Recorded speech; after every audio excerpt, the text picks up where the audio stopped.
Hello, my name is Joel Sinkin. I'm the president of Transition Advisors, a consulting firm that exclusively works with the CPA profession in growth and succession strategies, predominantly through mergers and acquisitions of accounting firms.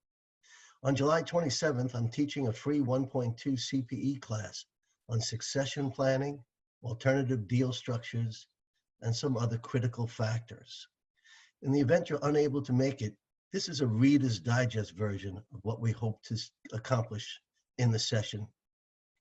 We're going to speak a little bit about succession planning. When do you start to plan your succession? A critical part of that is understanding why you have your clients. Most of you have partner loyal clients, not brand loyal clients. They're loyal to you individually. And as a result of technology today, where we used to be in the same room with our clients on a regular basis, now most accounting firm clients are only in the same room with the owner that manages them once a year. We may speak to them on the phone, email, cloud, staff picking it up, but we have a limited amount of time we have FaceTime.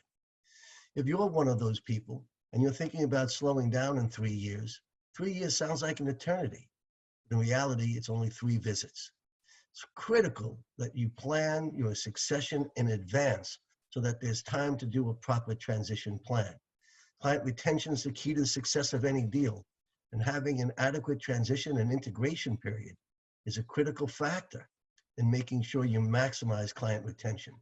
We're going to talk about alternative deal structures, ranging from a straight sale to a buy-in to a buy-out.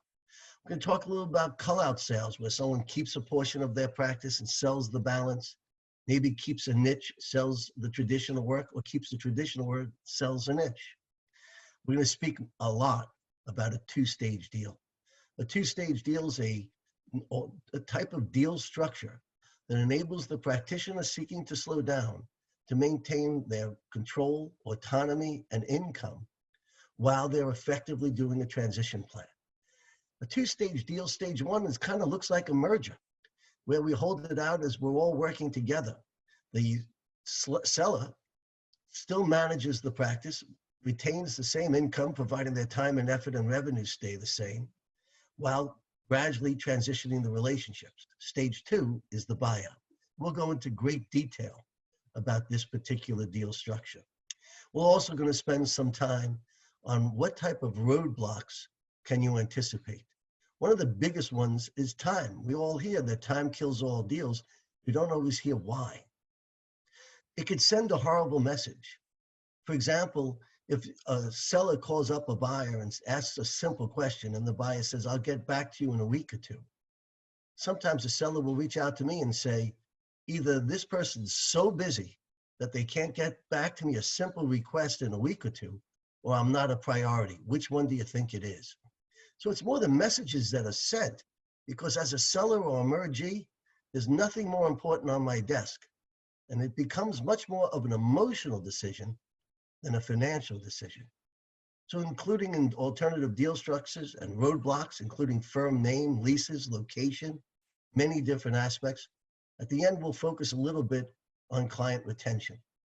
The key to the success of any deal, client retention. One of the things to do when focusing on client retention is understand what are the 4 fears a seller has when, a seller's clients has when they hear about a merger or an acquisition. The fears are, is the person I trust still there? Is it going to cost me more money? Am I now going to have to drive someplace inconvenient to meet with my accountant? And for those who work with staff, is the staff going to be part of the new team? It's very important when you put together your transition plan that you overcome these objections, preferably before they're even raised. It should be the focus of the gain of the successor firm, never the loss of the other firm. So focusing in that way will help you bring a more successful client retention, which means the buyer is going to make the most money, the seller is going to make the most money.